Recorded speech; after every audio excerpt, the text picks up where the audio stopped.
I wasn't hunting for sin, I was looking for a parking spot. Autumn Drive in Naperville was jammed with Saturday tailgates and leaf piles, and I just wanted to drop off a toolbox at my son-in-law's place and get home before the Bears game. Then I saw it. My wife's silver Lexus idling at Ethan's curb, driver's mirror tilted the way she sets it, pumpkin-colored scarf looped over the passenger headrest like a little flag I was never meant to see. The porch flag snapped in the wind. The living room blinds glowed blue from a TV I'd mounted myself with studs I still remember by knuckle. Before we continue, please subscribe to the channel and tell us where you're listening from, because what I'm about to tell you is the ugliest truth a family photo can hide. I killed my engine and let the truck settle. The air smelled like wet leaves and someone's charcoal grill. I kept my boots on the pavement because gravel talks, and I needed silence more than heroics. Through the front window, through the reflection of a framed wedding picture that still had my face in it, I saw two shadows move close, familiar. A hand on a back I knew. You don't need dialogue when the choreography tells the story. Didn't knock. I listened. A glass chimed soft against another, a low laugh I could have picked out of a crowd at O'Hare. In Ethan's kitchen, the one I'd remodeled after their wedding with cabinets paid from my overtime, someone set. A stemware base on quartz, like a bell being taught not to ring. I took proof, not revenge. Dashcam was still rolling. I clicked the SD into my shirt pocket. I snapped a single photo of the Lexus plate at his gate, with the time crowding the corner of the screen. In my pocket calendar, the paper one because paper doesn't forget, I wrote Oct 18, 3:47 p.m. Lexus at Ethan's. My hands didn't shake. Rage is a drunk driver. Proof keeps between the lines. I left before anyone could open a door and paste a smile over the truth. I drove to the gas station on Ogden Avenue, top-off I didn't need, and grabbed a black coffee and a Bic. The receipt printed out warm, $4.62, and I circled it so hard the paper thinned. I slipped it into my wallet behind the insurance card. Like it was the first nail in a frame I knew I'd have to build. At home, the house felt staged for a life I couldn't afford to live twice. The cinnamon candle was still burning in the kitchen, she forgets it all the time, and the clock above the sink ticked like a metronome for heartbeats I didn't feel.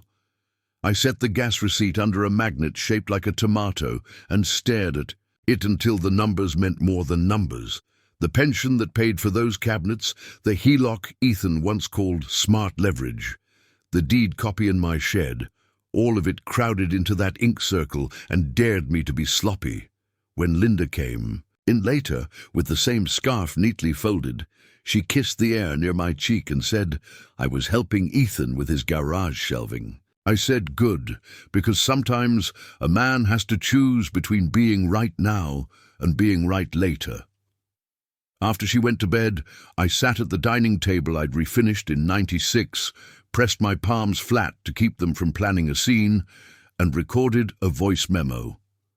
October 18th. Proof first. No confrontation.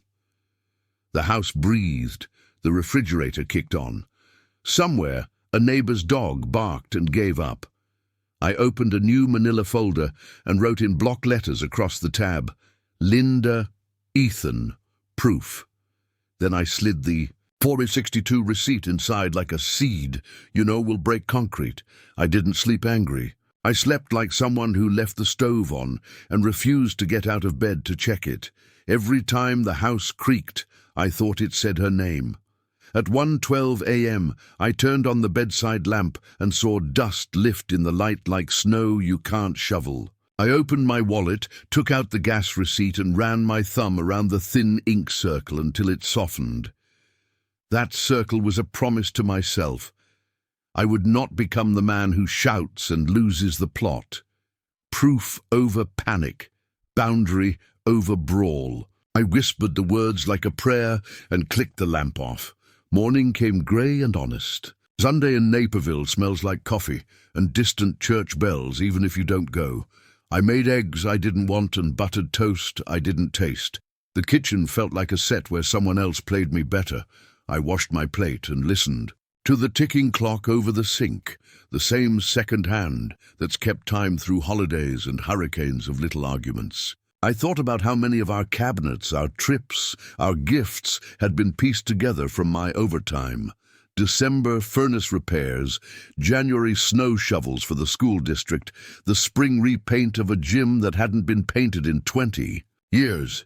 Every receipt in my file cabinet was a stitch holding this house together. All that work, and I could still be made a fool in my own story. Linda came down in a robe at 9:08, hairpinned, skin clean of yesterday's perfume. "Morning," she said, as if sounds don't carry on Autumn Drive. "Morning," I said, because if there's a bridge to cross, I don't torch it from my side. She slipped a hand on my shoulder, the way you placate a guard dog, and asked if I'd seen the new HOA email about Halloween decorations. I said yes, and it took all my discipline. Not to add, and the one about street cameras. She poured coffee into the mug I bought her in Door County, a blue one with a little sailboat, and the boat sailed away on steam like it always does. "Ethan still needs help with those shelves," she said, casual as a weather report. I told him I'd check your schedule. "Tell him I'm tied up this week," I said, "winterizing the shed." A truth you can stand up in. She went upstairs. The cypress steps didn't squeak because I'd fixed that last spring. I sat at the dining table I refinished in '96. That table knows my hands better than some people do. I took out my pocket calendar and wrote 3 lines where the month of October offered me a little white space. Collect, confirm, consult. Not a revenge plan, an honesty plan. I slid the calendar into the new manila folder, then wrote in block. Letters on the first page of a composition notebook. If you think you're crazy, check the paper. The quiet got bigger around me in a way that felt less like loneliness and more like room to maneuver. At 10:32, I opened the junk drawer, took out the old digital recorder I'd used when I rebuilt the porch. Notes about measurements, supplies, the kind of things you forget until a joist laughs at you, and pressed record. October 19th, I said. House intact, evidence folder started, no confrontation. Next steps, do nothing loud. Observe patterns. If patterns exist, verify with proper channels. My voice sounded older than my hands feel. I stopped, recording, and stared at the red dot on the device like it might blink back. Around noon, I went out to the shed. The air had that metal smell, tools, oil, November waiting by the door. I unlocked the grey file cabinet and slid out a labelled folder. House, deed and HELOC. I didn't open it. I just held the weight for a minute. The heft of a life you pay for month by month and protect with boring choices. On the workbench sat the old doorbell I'd been meaning to replace. It's a tiny thing, the doorbell, but it's how a house announces itself to the world. I set it in the corner like it could listen. Back inside, I tried the Bears game with the sound off. The players moved like fish in a tank, all struggle, no noise. I brewed another pot of coffee I didn't need and leaned on the counter where the quartz seam runs like a vein, only I know is there. I thought about Nora, my daughter, Ethan's wife, and her face when she focuses on a problem.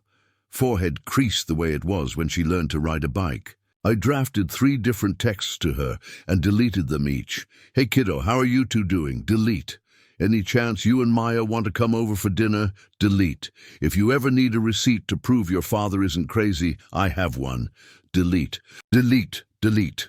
At 4:15, Linda asked if I wanted to drive over to Trader Joe's for pecans and heavy cream. She hates driving Sundays. The lots are chaos. You go ahead, I said. I want to sweep leaves before the frost. We both knew we were lying, but lies have a different temperature when they sit in daylight. She took her keys and purse and paused by the coat hooks. The pumpkin scarf hung there like a loud thought. You okay? She asked. I'm winterizing, I said. Everything. She looked at me 1 second too long, then left. I swept the same leafless patch of patio 3 times, not because it needed it, but because I did. By 5:30, the light had gone blue, the kind of blue that tells you to get your tools put away. I stacked the broom, the dustpan, the bag of lawn waste in soldier straight lines, because some order you can still impose. I went back in, wrote the date at the top of another notebook page, and copied my 3 rules with a better pen. Collect, confirm, consult. The pen didn't skid this time.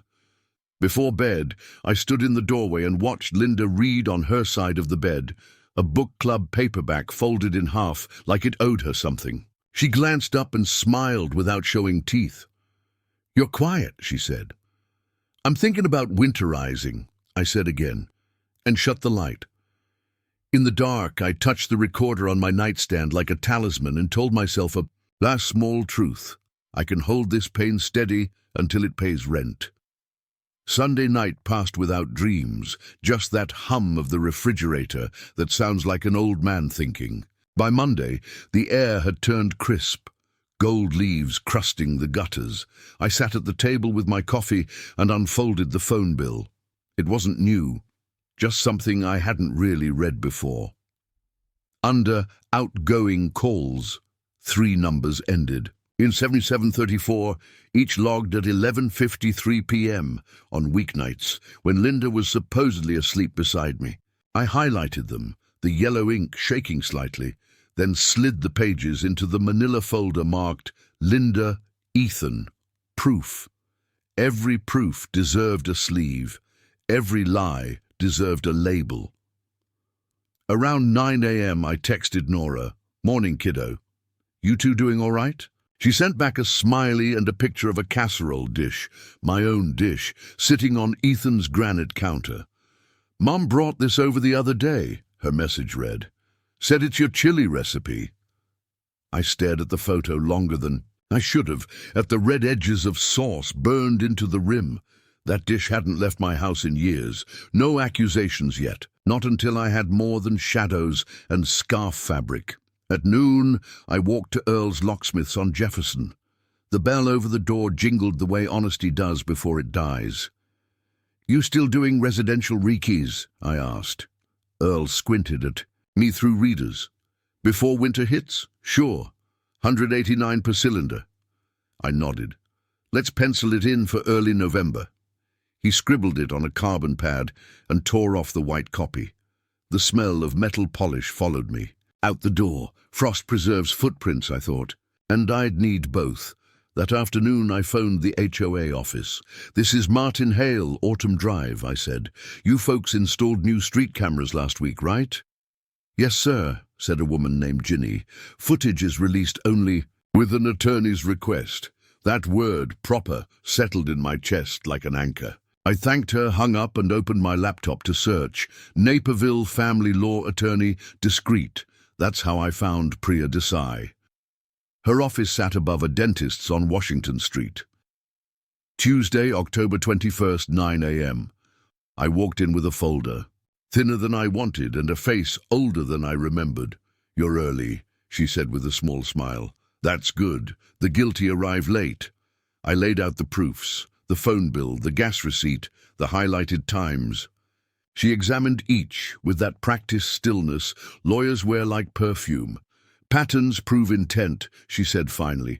"If you were my client, I'd request the HOA footage, hire a licensed investigator, and preserve all financial accounts." Quietly, she wrote $3,000 retainer on a yellow pad, circled it and slid it across the desk. The ink smelled faintly of lemon cleaner.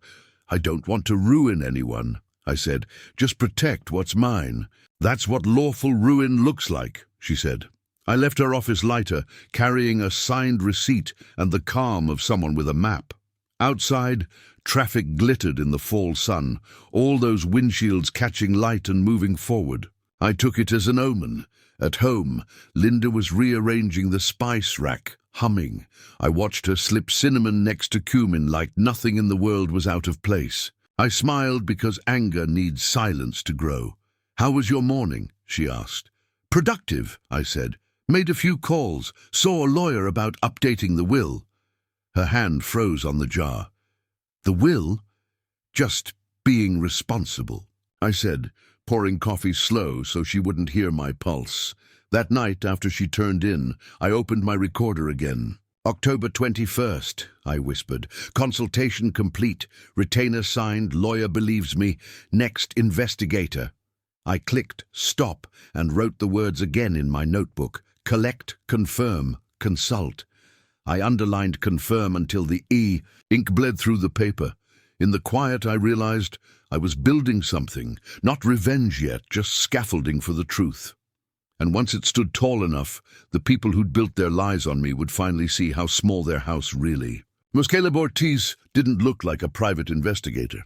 He looked like a man who'd learned to watch his coffee cool before drinking it. We met on October 23rd, 8:17 a.m., at the Dunkin' off Washington Street, the one that smells like burnt sugar and tired dreams. He wore a brown jacket that didn't squeak when he moved and carried a notebook so thin it could have been a grocery list. You want clean, he said, stirring his cup without sugar. You get boring. Boring wins. I don't need a movie, I said. I need proof that stands up when it's stapled. He grinned, tapped his pen against the table and wrote the plan. 1 week observation, November 3rd to 10th. No confrontations. No trespassing, just times, entrances and evidence. Before he left, he handed me a plain manila envelope. First invoice, pay half now, half after.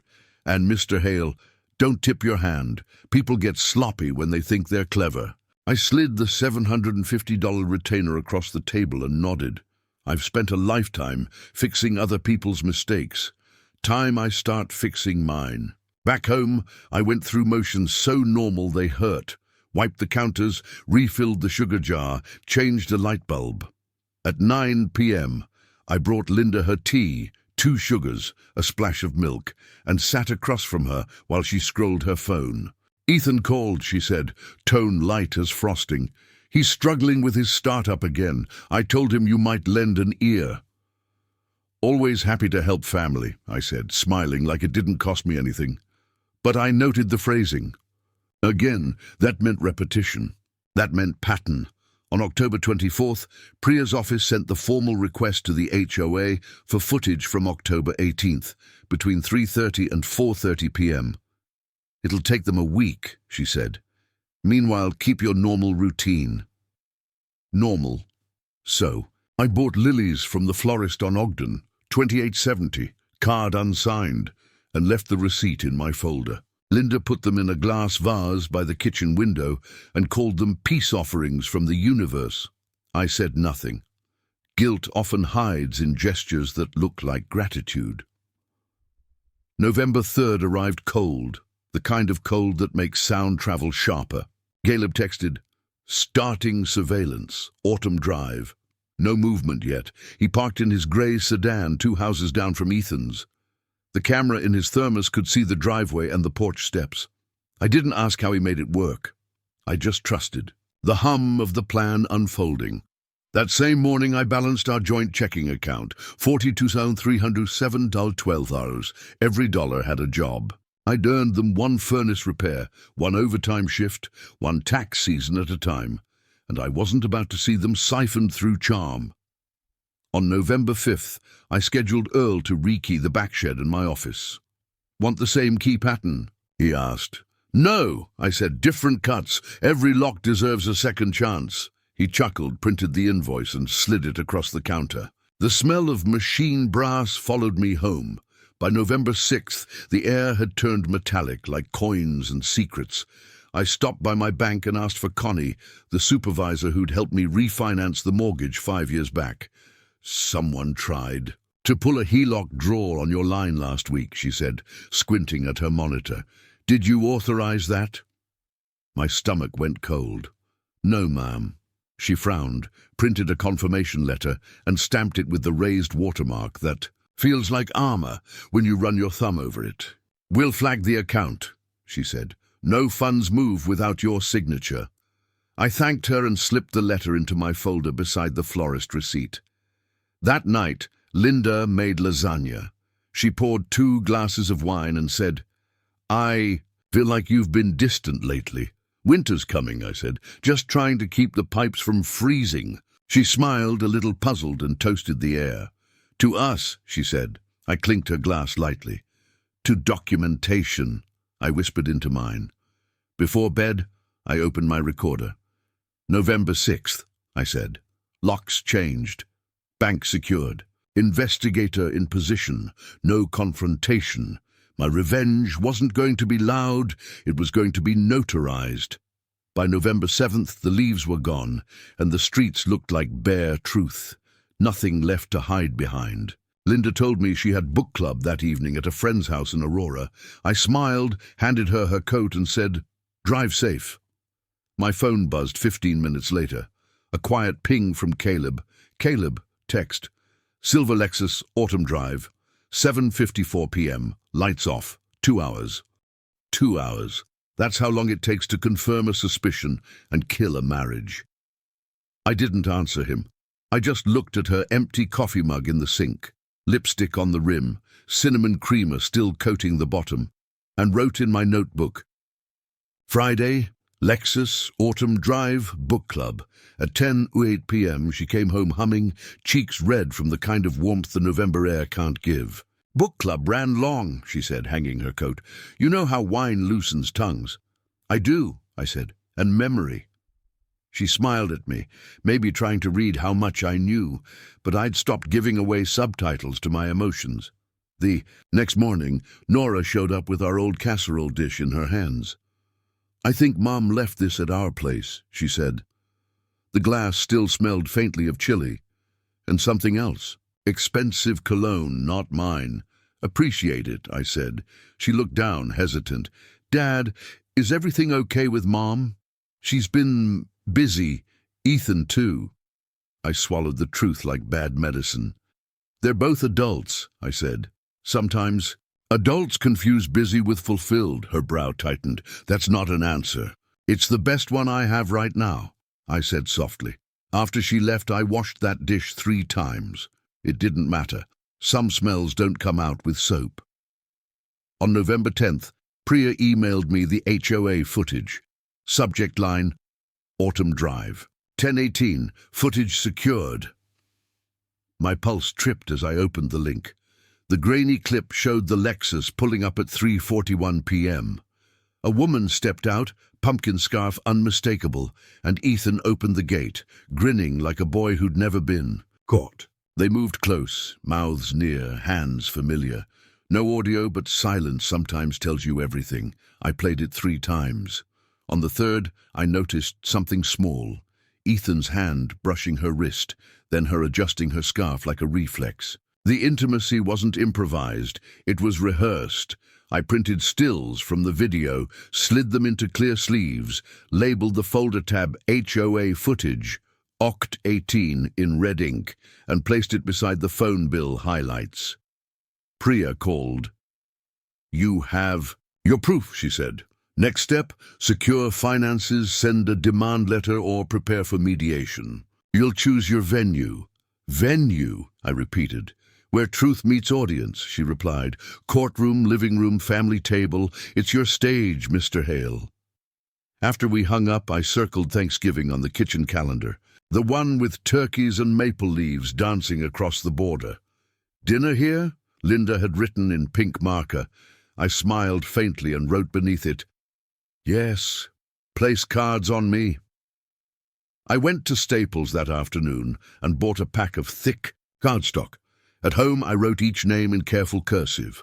Linda, Ethan, Nora, Maya, my granddaughter, and me. When I got to Ethan, I pressed a little harder, the pencil tip nearly breaking.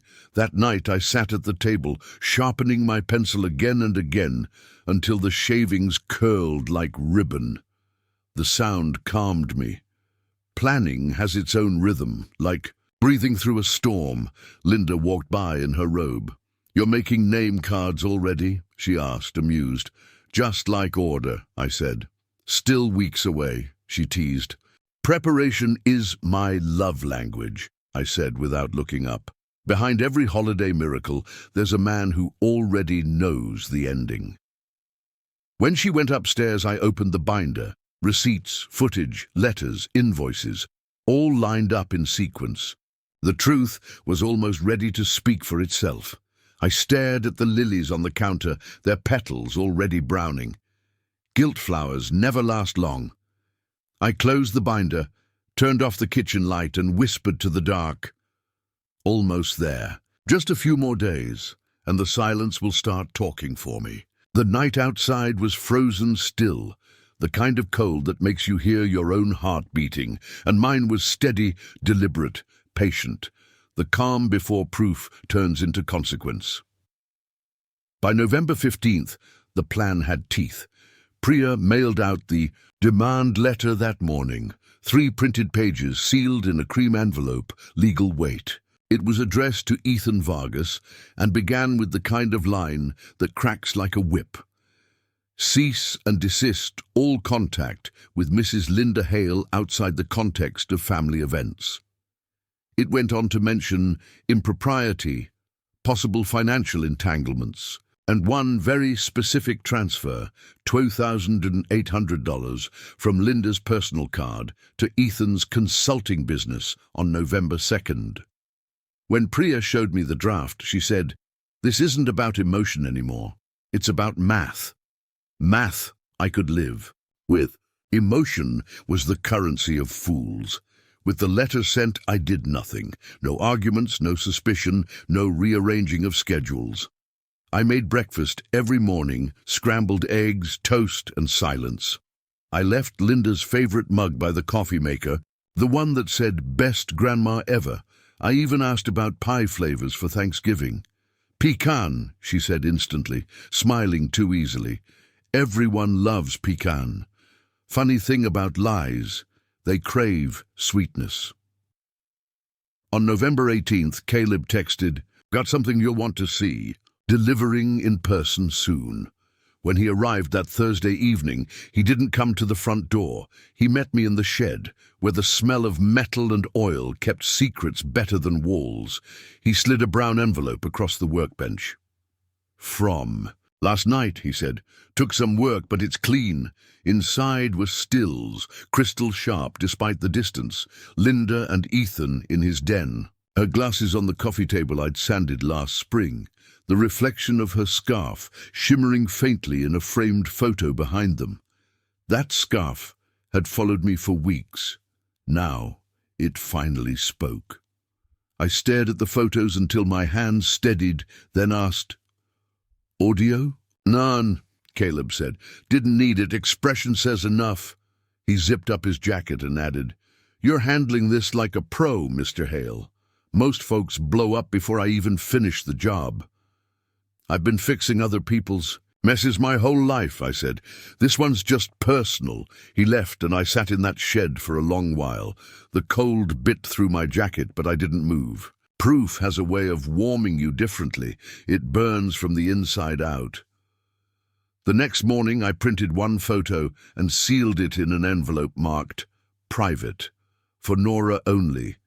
I texted her, "Can you meet me behind Mariano's this afternoon? Just need 10 minutes. We met in the truck, heater humming low, condensation fogging the windows. She looked nervous. "What's going on, Dad?" I handed her the envelope. She opened it, glanced once, then twice, then closed her eyes. "Oh my God." "I didn't want you to find out like this," I said quietly. Her breathing hitched. "Are you sure?" I waited until I was. We sat in silence for a while, the heater filling the space with a dull mechanical heartbeat. Then she asked, "What are you going to do?" "Nothing stupid," I said. "We'll be patient. We'll be precise." She nodded slowly, jaw trembling, then pulled out her phone and opened the voice memo app. "Let's record this," she said, "so there's a line we don't cross." Smart girl. I pressed record and spoke evenly. "This is Martin and Nora Hale.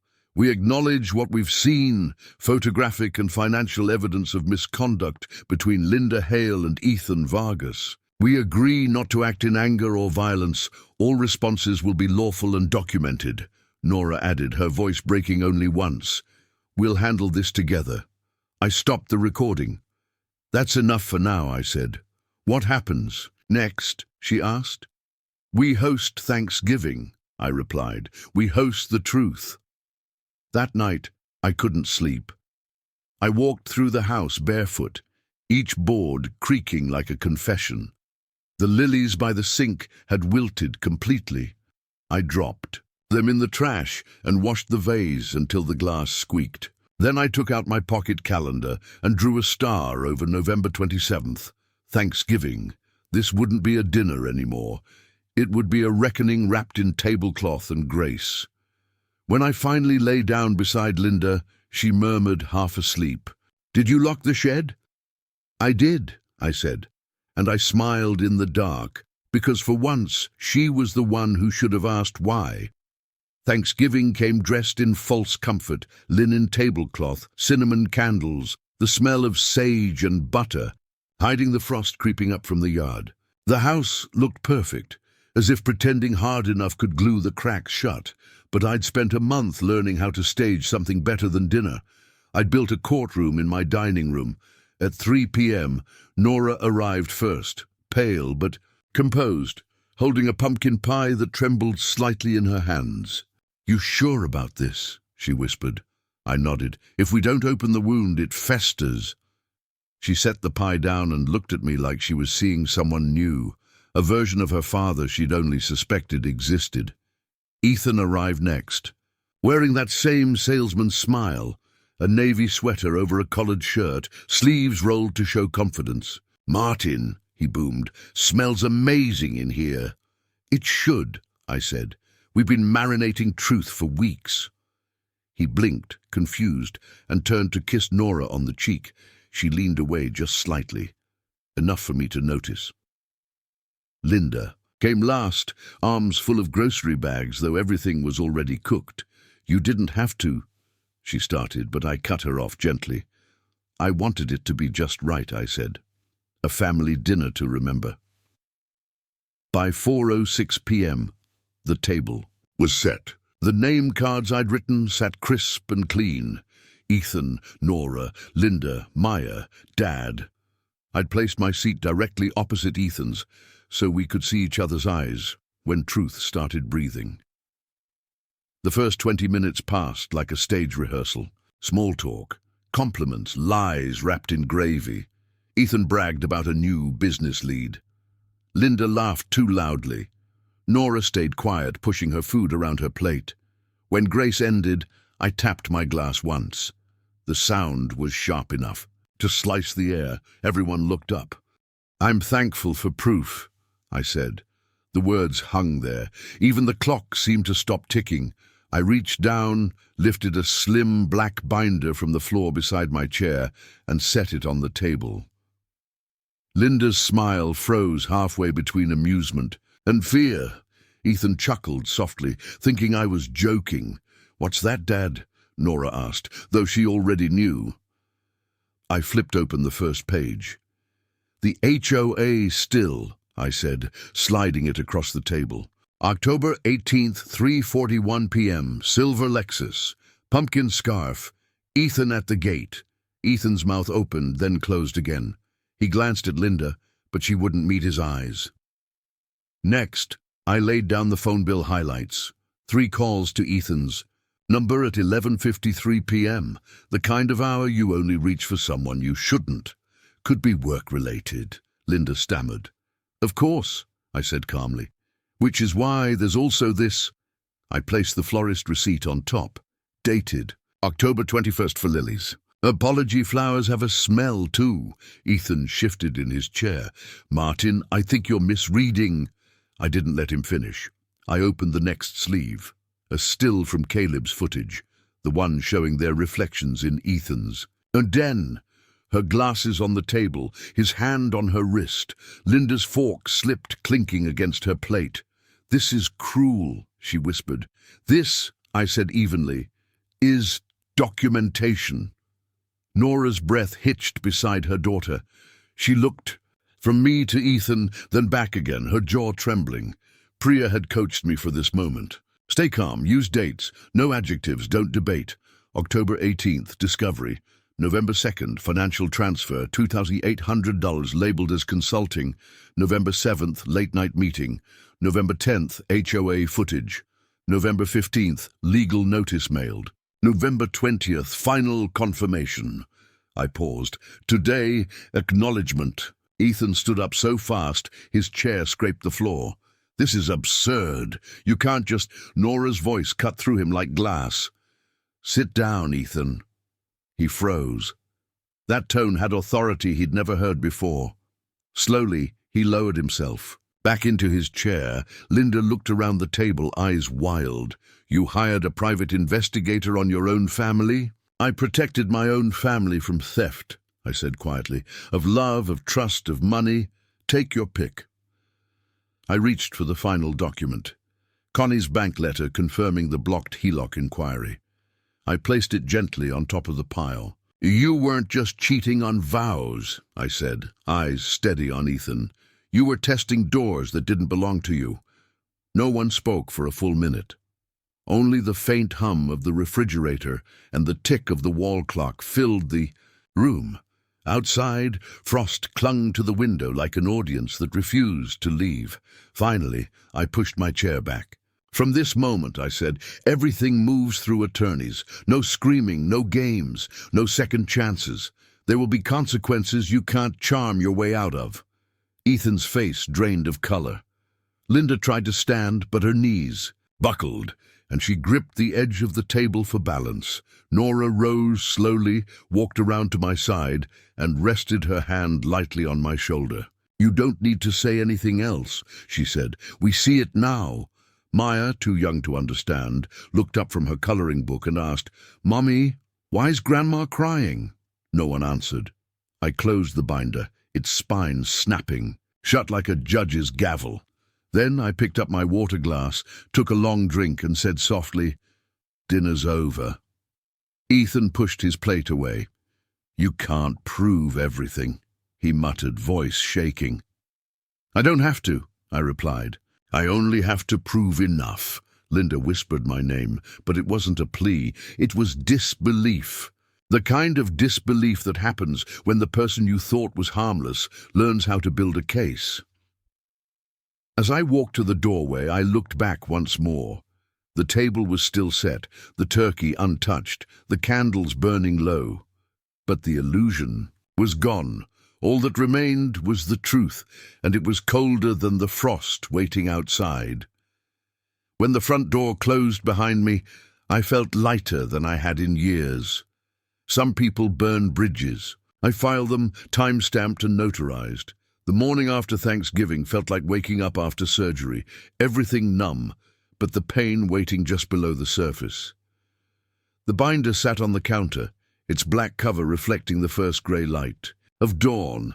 I didn't touch it right away. You don't rush closure, you sign for it in ink.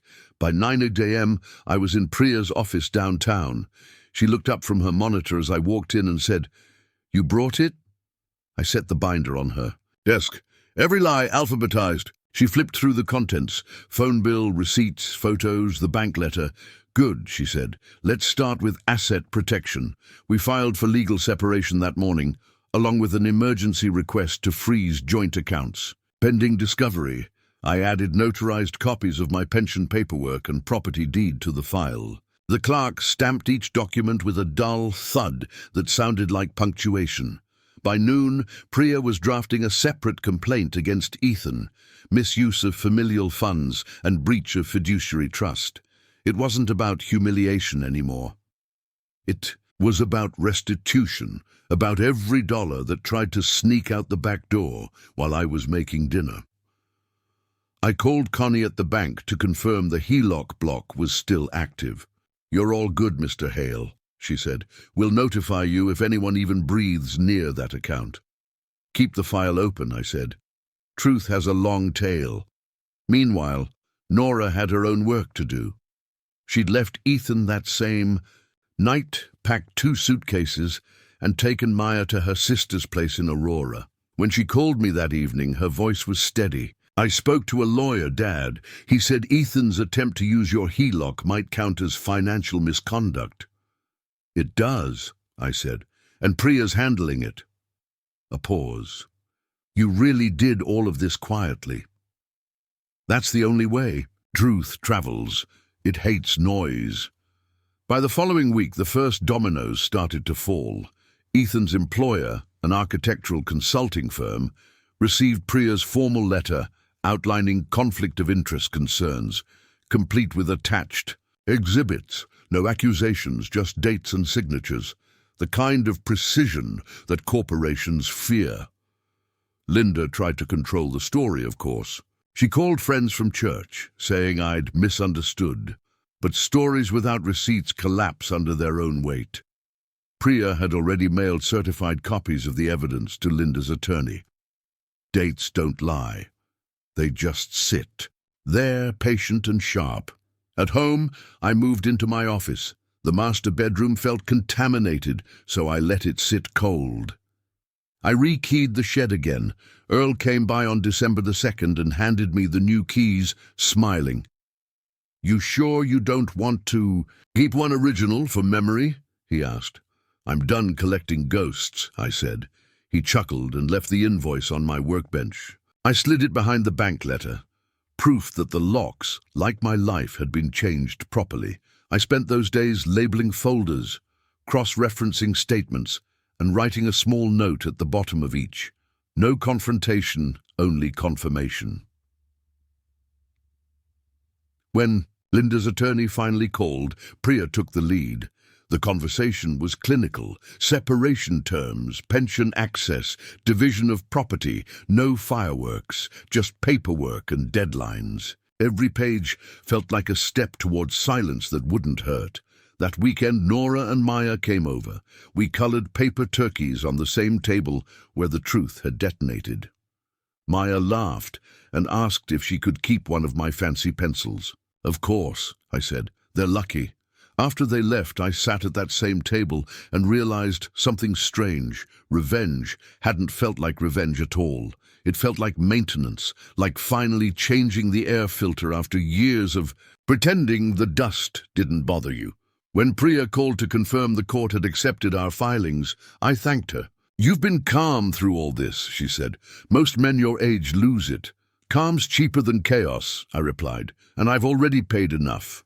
That night, I made coffee instead of whiskey. The house was too quiet, but, for once, quiet didn't mean lonely. It meant everything that needed saying was already written down and signed.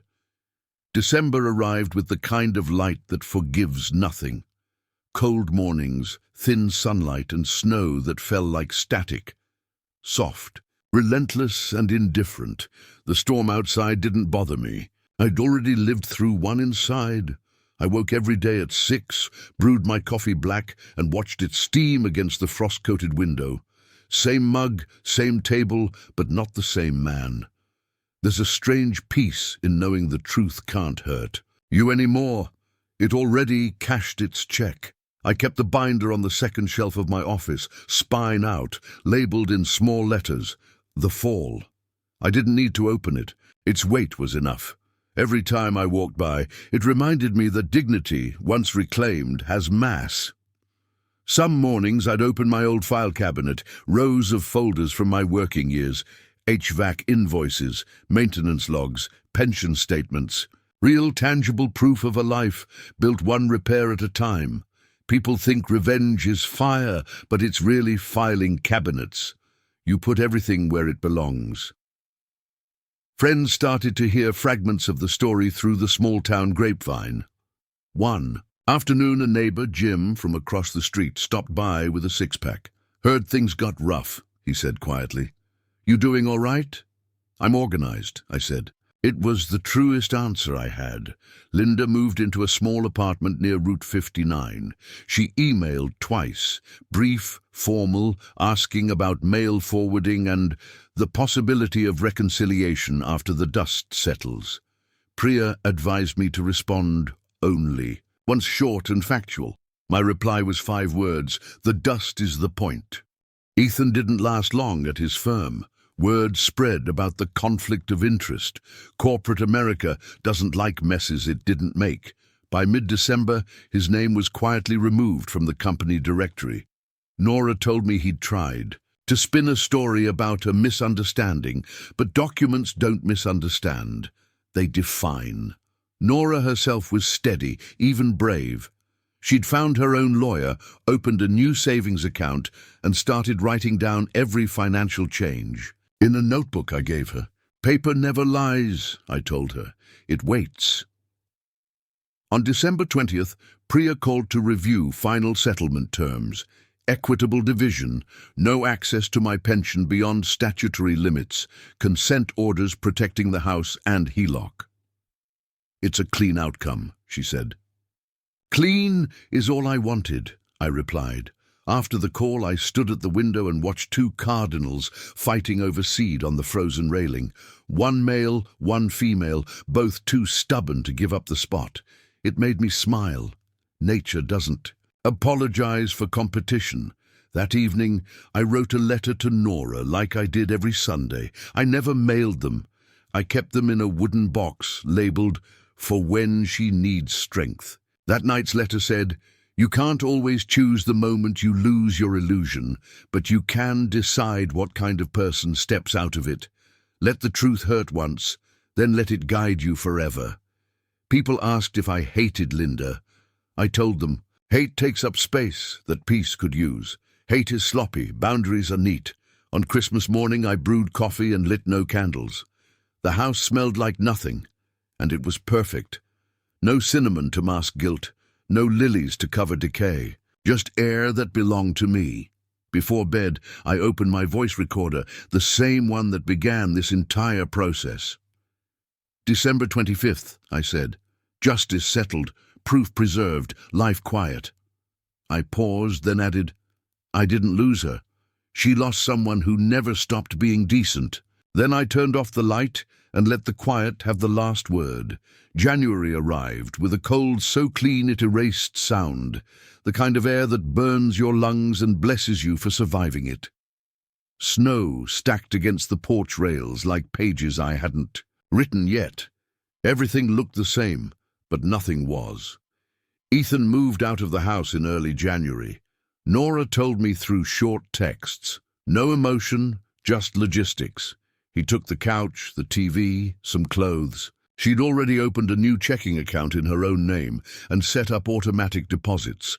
I helped her build a spreadsheet to track every expense, with green cells for cleared bills. Budgeting, I said, is a kind of revenge. Numbers don't lie, and they never shout. She laughed through tears. Linda's attorney sent over the first mediation schedule for January 14th. The letter was long, full of careful adjectives: regret, reconciliation, emotional distress. Priya skimmed it once, looked up and said, "They're trying sympathy. We'll answer with evidence." At the mediation, Linda avoided my eyes. She wore the same perfume she'd worn that day in Ethan's den. Floral, heavy, expensive guilt in a bottle. The mediator introduced herself, soft voice, folded hands. Priya opened the binder, its spine cracking like a promise kept. She didn't even raise her voice. "Our position," she said, "is organized." Linda's lawyer started a speech about emotional misunderstanding during menopause. Priya waited until he was done, then laid out each exhibit like she was dealing. Cards, HOA, still, phone records, transaction logs, the HELOC letter. "These are dates," she said calmly. "And dates don't negotiate." The mediator nodded, quiet. "I think we can agree Mr. Hale deserves asset protection," she said finally. I didn't speak much. I didn't need to. The silence did the work. After 2 hours, we reached a settlement. She'd keep her pension and car. I'd keep the house, my accounts, and full control of the equity I'd built over 35 years. Spousal support capped at the statutory minimum. Priya looked at me, and I just nodded. Outside, the sky was white with cold. I breathed in the air and exhaled 20 years of misplaced trust. A week later, I drove to the Goodwill off Ogden Avenue, with a box in the passenger seat. Inside, a few of Linda's scarves, including the pumpkin one. I parked, carried it in, and dropped it gently on the counter. The clerk asked if I wanted a receipt. Yes, I said. I keep track of everything. When I got home, I clipped the goodwill slip behind the florist receipt, the lilies she bought to mask guilt. That page, I decided, was the last in the story. That evening, I cleaned the house top to bottom, not out of anger but ceremony. I replaced the cinnamon candle with an unscented one, wiped every counter, washed the last of her perfume out of. The sheets, the silence that followed, wasn't emptiness, it was reclamation. Nora and Maya came over the next weekend. We made pancakes, laughed, and talked about little things, school projects, a leaky faucet, a movie we'd half-watched together years ago. At one point, Nora said quietly, "You seem lighter." "I changed the locks," I said, smiling, "on the doors and in my head." That night, I sat by the window, a cup of coffee cooling beside me, the house finally smelling like nothing but itself. The world outside looked brutally honest. Snow, streetlight, silence. I liked it that way. Some men get even. I got free. February came quiet and pale, the kind of winter that looks like an empty page. Naperville was half asleep under a blanket of frost. The same HOA that once guarded secrets now bragged about transparency. An irony so sharp I could have cut glass with. They held a small neighborhood meeting that month to celebrate improved security systems. Folding chairs, paper cups of cocoa, and the smell of optimism. I stood in the back, hands in my jacket pockets, while Ginny from the HOA read out the agenda. "We want to thank residents who believe in proper requests," she said, glancing my way. The crowd clapped politely. I nodded once. Proper. The word fit like a lock clicking shut. Ethan wasn't there. Neither was Linda. He'd moved into a short-term rental off Aurora Avenue. Word was, he couldn't find steady work since leaving his firm. His resume, it turns out, looked smaller under a microscope. Linda kept posting filtered photos of sunsets with captions about fresh starts. No faces, no names, just orange skies and silence. I didn't comment. Truth doesn't chase applause. Life had quieted into its own rhythm. Coffee at 6, mail at 10, a walk past the frozen river by noon. The house finally sounded like it belonged. To one person again. Every creak, every hum of the furnace was mine. One night, Nora invited me over for dinner. Just her, Maya, and me. 3 plates, no speeches. The kitchen smelled like chicken soup and clean air. After we ate, Maya asked, "Grandpa, why are those turkey cards in your desk drawer?" I smiled. "We're saving them for a better table." She grinned, like she understood, and maybe she did. Kids have a way of sensing truth even when adults name it something else. Later, after they went to bed, Nora stood by the sink, drying her hands. "Do you ever miss her?" she asked quietly. "Miss who she was, maybe," I said, "but that version of her died in Ethan's den." Nora nodded. "I keep thinking about that night. How calm you were." "Calm isn't weakness," I said. "It's preparation. Rage burns fast. Proof lasts forever." When I drove home, the streets were slick with melting snow, streetlights stretching long shadows over the road. I thought about all the things I'd carried, receipts, letters, photos, and how somewhere between collecting and confronting, I'd stopped feeling broken. I hadn't just survived the betrayal, I'd archived it, catalogued it, made it too organized to ever haunt me again. I keep one relic of that entire chapter, the gas station receipt from October 18th, circled total, 462. It sits in a small glass frame on my nightstand. A souvenir from the day everything ended and began at the same time. That circle isn't just ink, it's a border, the size of a life you reclaim when you stop shouting and start documenting. People tell me revenge feels sweet.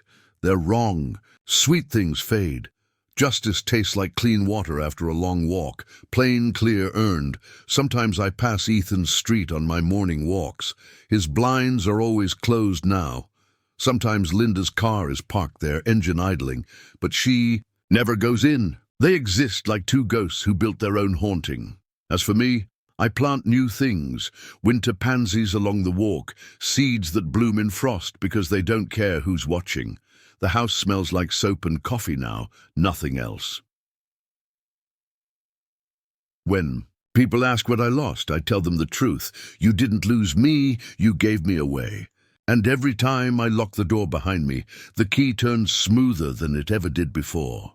If you enjoyed this story, please like the video, subscribe to the channel, and drop your thoughts in the comments. And if you're listening at night, set your thermostat the way you like it. No one else gets a vote.